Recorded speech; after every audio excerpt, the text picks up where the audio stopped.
En Nietzsche se trata de la negación de la verdad, así como aparecen sobre verdad y mentira en sentido extramoral. Negación de la verdad que, con todos los problemas lógicos que involucra, ¿no?, igual tiene su justificación.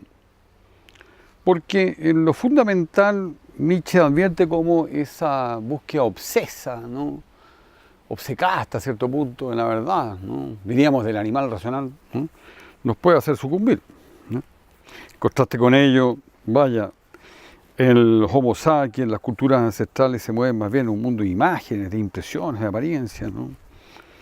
Y no entra en juego, digamos, no, ¿no?, esto que casi se podría ver como una cerrazón. En alemán, verdad se dice Wahrheit, ¿no?, y veracidad se dice Wahrhaftigkeit. Ser veraz, ¿no?, ¿cierto? Qué palabra más fuerte, qué desafío, ¿no? Ser franco, sincero, abierto, ser probablemente comprometido. Entonces, es curioso, llama mucho la atención de que, si bien en Nietzsche se trata de la negación de la verdad, no de la veracidad. Y la veracidad está más bien, por decirlo así, en el ámbito humano. O sea, igual está el desafío para el mismo, digamos, no de ser veraz. Y esta Wahrhaftigkeit, esta veracidad, en la genealogía de la moral, ¿no?, viene a representar una suerte como de eje, ¿no?, o punto arquimédico, ¿no?, ¿ya?, la palanca de Arquímedes, ¿no?, que permite la Umbertum, ¿no?, la transmutación valórica. Porque Nietzsche dice, claro, hay una crítica, ¿cierto?, extrema a la moral tradicional, ¿no?, pero sin embargo, algo arrojó ella que hay que rescatar. ¿Cuál es? La Wahrhaftigkeit, la veracidad. Y eso es muy notable, ¿eh? O sea, Nietzsche, por decirlo así, en la metafísica platónico-cristiana, reconoce que ahí hay un aporte. Entonces, yo me apoyo en ese aporte. Ese aporte va a quedar así como incuestionado. Yo me apoyo en la veracidad. ¿Hasta qué punto se podría hablar de una refundación del amor? Quizás sería como excesivo decir una cosa así, con Nietzsche, digamos, ¿no? Pero tal vez no se está muy descaminado, porque es como la moral que sería propia, ¿no es cierto?, del superhombre. Tengamos en cuenta también, ¿cierto?, que alcance tiene el sentido de que Nietzsche se llame no solamente a sí mismo como el filósofo del desenmascaramiento, el filósofo de la sospecha, sino que también se llama a sí mismo nosotros los inmoralistas, aparte de declararse libre pensador, como Voltaire o qué sé yo. ¿Qué significa ahí el inmoralismo, ¿no?, ¿cierto? Es distinto, esa es una distinción que hace Heidegger, ¿no?, ¿cierto? En Heidegger, por ejemplo, está en juego más bien un pensar avalórico, amoral, diríamos, ¿no? Distinto de lo que sería lo inmoral. Pero esto inmoral en Nietzsche, y eso también lo aclara el propio Heidegger, ¿no?, no implica lo ordinario, ¿cierto? No implica la bajeza, ¿no?, ¿cierto? No implica lo vulgar, etcétera, ¿no?, ¿cierto? Lo criminal, digamos, ¿no?, ¿ya? Sino que lo inmoral es, en el sentido, justamente esta transmutación valórica. Justamente quien es inmoralista puede realizar algo así, ¿no? Entonces, entrando en el tremendo tema, en lo cual Nietzsche es absolutamente original del nihilismo, el nihilismo aparece en el contexto, ¿cierto?, de la caída de los valores cosmológicos, o sea, los valores que sostienen el cosmos humano. Y esa es una aclaración que también se la vemos a Heidegger, porque si no, no se entiende por qué en la voluntad de poder, digamos, ¿no?, aparece el tema del nihilismo bajo ese título tan extraño, ¿no? Pero se aclara. Heidegger yo creo que lo aclara suficientemente. Y el nihilismo, ¿no?, ¿cierto?, que remite a la nada, por decirlo así, es tan decidor al respecto de la sentencia de Nietzsche de que este sería der unheimlichste aller Gäste, ¿no?, la nada y el nihilismo, o sea, el huésped más inhospitalario, más siniestro de toda la historia de la humanidad, ¿no? Es como, por decirlo así, que escucháramos que llaman a la puerta, aquí hay una puerta imaginaria, abrimos la puerta y vemos que a la humanidad la está visitando el materialismo. Otra vez tocan la puerta, vemos que la humanidad la está visitando el idealismo. Y cerramos y otra vez abrimos la puerta, toc toc, y ¿cierto? Vemos que la humanidad la está visitando el antropocentrismo. Bueno, llega un momento, digamos, en que toc toc, abrimos la puerta y no hay nada. Ha llegado el más inhóspito de todos los huéspedes, ¿no? El libro de Franco Volpi es muy decidor, ¿no? Sobre el nihilismo, ¿no? Del filósofo italiano muerto prematuramente por un accidente ciclista por ahí en Bolonia, ¿cierto? ¿No? Uno de los filósofos brillantes, la verdad, del siglo XX, una gran pérdida hace unos años atrás. Franco Volpi ahí de entrada plantea de cómo, claro, entró este visitante en nuestra casa, este extraño huésped, este siniestro huésped, ¿no? Y finalmente se apoderó de la casa entera, o sea, ya no es que esté únicamente en el hall, en el salón, sino que vas a la cocina y está también, y están los baños, y están los dormitorios, hasta en el subterráneo. Entonces, caracterizando Volpi de ese modo nuestra época. Porque, digamos también a propósito del nihilismo, ¿no es cierto?, está asociado por supuesto con la sentencia nietzscheana de que Dios ha muerto, ¿no? Y es muy atractiva esa comparación que hace Nietzsche, ¿cierto?, respecto a esta sentencia de que Dios ha muerto con una estrella que se apagó, ¿ya? Entonces, hasta que llega la noticia de la estrella que se apagó a nosotros, bueno, sabemos que tarda, bueno, depende de qué distancia haya estado esa estrella, ¿no? Hablemos de varios miles de años, ¿cierto?, hasta que llega la noticia a nosotros, ¿no? Entonces, con el Dios que ha muerto sucede lo mismo, hasta que llega la noticia. Claro, Nietzsche se está anticipando, Nietzsche es el vaticinador, Nietzsche lo está anunciando, y sobre todo a través de su personaje, el Zaratustra. Pero hasta que llegue realmente, somos nosotros en nuestra época, porque, ¿se fijan? Tarda mucho en llegar la información, hasta que la humanidad acusa recibo. Ya a estas alturas, claro, ya lo tenemos, al decir de Franco Volpi, digamos, ¿no?, en toda nuestra casa, la casa de la humanidad, y tenemos el nihilismo ya instalado, ¿no? Entonces, el nihilismo ante todo tiene que ver, ¿no?, ¿cierto?, con la nada que se hace presente cuando se produce la caída de los valores cosmológicos. O sea, los valores, los fundamentos que sostienen toda la estructura del mundo que hemos proyectado, ¿cierto?, se comienza a desmoronar, ¿cierto? Y entonces comenzamos a vivenciar incluso progresivamente una nada cada vez mayor. Nietzsche, como no es un pensador lógico, como es un pensador, más bien es el filósofo del caos, digamos, ¿no? Bueno, ese caos también tiene que, si es el filósofo del caos, tiene que traducirse también en su modo de expresión, ¿cierto? ¿No? Prácticamente ninguna taxonomía se sostiene, casi ninguna es exhaustiva, es coherente, en fin, ¿no? Y esta es la clasificación de la forma del nihilismo, ¿no? Es decir, en términos lógicos, se desarma por donde la miremos. Porque no es que haya 4 formas de nihilismo, nihilismo pasivo, activo, incompleto y completo, que fueran de igual rango, no. La clasificación yo propongo lo siguiente, sería nihilismo pasivo, activo, y subformas del nihilismo activo, nihilismo incompleto, nihilismo completo. Pero además sucede lo siguiente, que hay el siguiente problema, que en verdad si esto está bajo el sombrero, ¿no?, ese título de la caída de los valores cosmológicos, ¿no?, lo cierto es que la caída de los valores cosmológicos, digamos, no, en realidad tienen que ver exclusivamente con el nihilismo activo y sus subformas, digamos, ¿no? Nihilismo incompleto y completo. Pero no se ve que tenga que ver con el nihilismo pasivo. Porque, ¿qué sucede? Aquí haciendo la comparación que suele hacerse, que es una comparación muy acertada, la hace Heidegger, la hace Jaspers, la hace Fink, digamos, ¿no?, los distintos intérpretes de Nietzsche, ¿ya? Y es que el nihilismo pasivo, que sería como el más antiguo, y esa es la comparación que se hace, ¿no?, remite al camello, ¿no?, del primer discurso del Zaratustra de las transformaciones del espíritu. El hombre, el ser humano, fue primero camello.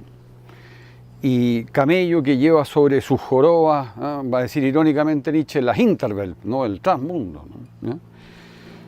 Un mundo, digamos, donde están todos esos supuestos, que hay cielo, infierno, castigos y premios ultraterrenos, el supuesto un pecado original, que tengamos que salvar nuestras almas, el juicio final, y bueno, y Nietzsche va a aclarar todo eso igual, nada. De tal manera que si eso se extendió por miles de años, el nihilismo pasivo, digamos, no, esa historia de la humanidad es una historia de la nada. ¿Cierto? ¿Por qué? Porque ese trasmundo era depositario del ser, de la verdad, ¿no? De los más altos valores e ideales, digamos, ¿no? Y claro, Nietzsche decía, bueno, todo eso igual, nada. Pero aquí viene el punto. Para el ser humano de aquella época, léase, bueno, principalmente toda la época del Homo Viator en la cartografía antropológica, ¿no? Eso que está llamando irónicamente trasmundo Nietzsche, bueno, no era percibido como tal, ¿no? Era percibido como la verdad misma, como el ser, ¿no? Como la clave de todo, el absoluto, el sentido de la existencia humana, ¿no? El faro que nos orienta, ¿no? ¿Cierto? El fundamento de la moral, etcétera, ¿no? O sea, era visto como un todo, ¿ya? Entonces, ¿qué sucede? Siguiendo con la comparación, con el discurso de las transformaciones del espíritu, el león, el camello se convierte en león, ¿no? Primera metamorfosis. El ser humano fue camello, ahora resulta que el camello se ha convertido en león, ¿ya? Y el león ruge no al trasmundo y lo desmantela. Bueno, es ahí donde caja la caída de los valores cosmológicos, ¿sabían? ¿No? Se desmantela el trasmundo, digamos, ¿no? Se desmoronan, ¿cierto?, los valores cosmológicos que sostienen este mundo. Y entonces, claro, ahí recién estaríamos de cara a la nada, ¿no? Ahí recién es donde tiene lugar esta visita, ¿no? Que abrimos la puerta y resulta que no hay nada, no hay nadie, ¿no? ¿Ya? Claro, pero, no sé, alguien entra igual, digamos, ¿no? Imperceptiblemente, ¿no? ¿Ya? Y comienza a habitar todos nuestros aposentos, ¿no? Nietzsche, y esta es una peculiaridad también muy atractiva, este pensamiento del nihilismo, por supuesto es el pensador del nihilismo, pero también de su posible superación, y ante todo de su posible superación, ¿no?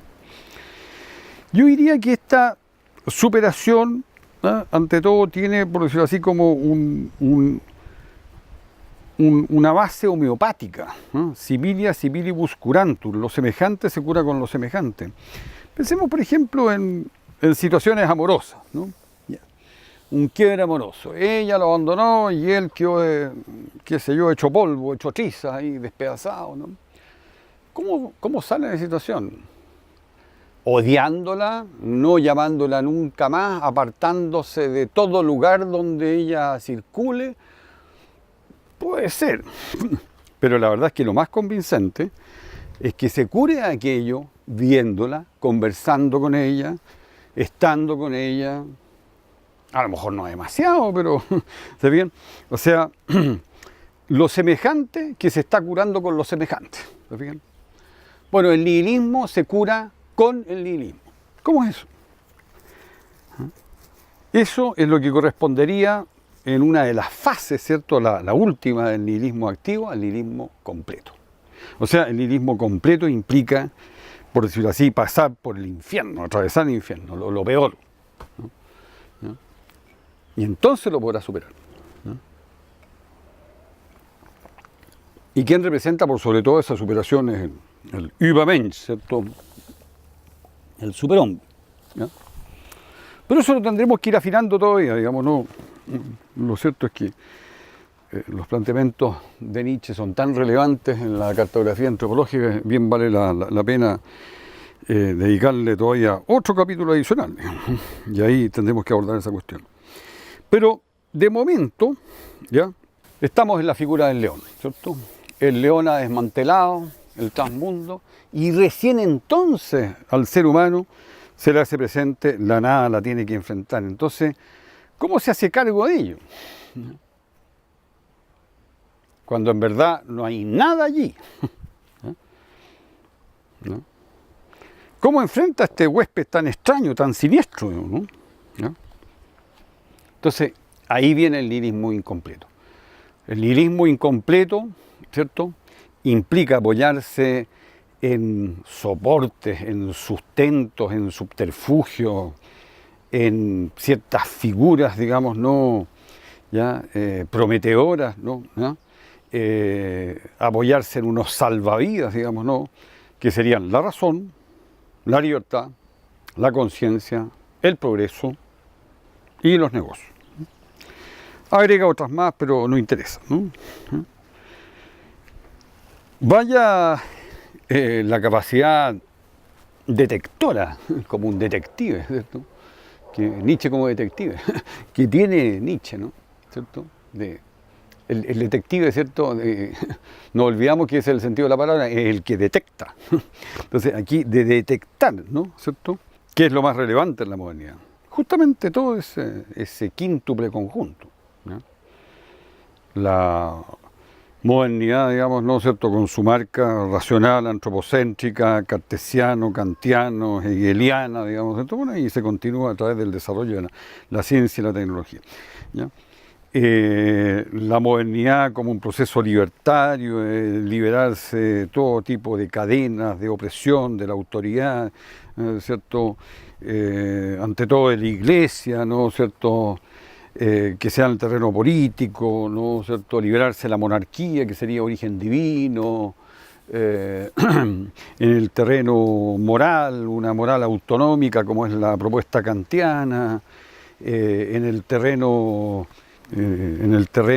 artístico, ¿no es cierto?, que el arte ya no recurra más simplemente a temas bíblicos, eclesiásticos, sino que se introduzca el tema de la burguesía, de lo feo, de la prostitución, de la miseria, de la criminalidad, digamos, ¿no? En la ciencia, por supuesto, digamos, ¿no?, que no nos contentemos con la versión del Génesis, digamos, ¿no es cierto?, ¿ya?, del origen del universo, ¿no?, en fin. La libertad, la conciencia, ¿no?, como en Kant, una conciencia autonómica, una conciencia que es capaz de darse, ¿cierto?, su propia estructura normativa, legal, las proyecciones éticos, morales, políticas que tiene aquello, ¿no? El progreso, la máquina, ¿cierto?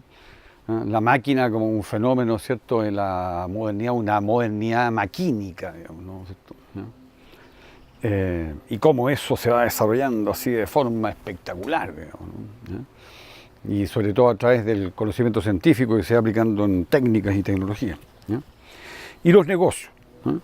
El siglo de Nietzsche como el siglo de la revolución industrial, aparece una nueva figura, un nuevo paradigma humano que sería el empresario. ¿Y qué es lo que va a hacer el empresario? Negocios, ¿no? Pero ocurre que todas estas figuras, todos estos salvavidas de la modernidad, y vaya que yo diría que es aceptado, igual lo que plantea Nietzsche, ¿no?, nos dejan a medio camino. Nietzsche, por decirlo así, como que deja instalado ahí esa tremenda duda respecto al camino recorrido de la humanidad hasta acá. Entonces, claro, su propuesta, si ustedes quieren, es extrema, es loca. ¿Ya? Remover como última finalidad a Dios, Dios ha muerto, ¿no?, y desbrozar, abrir el camino al superhombre, o sea que al final está el propio hombre que tiene que superar a sí mismo, entendido en ese sentido, como lo entienden Jaspers y Heidegger, digamos, ¿no?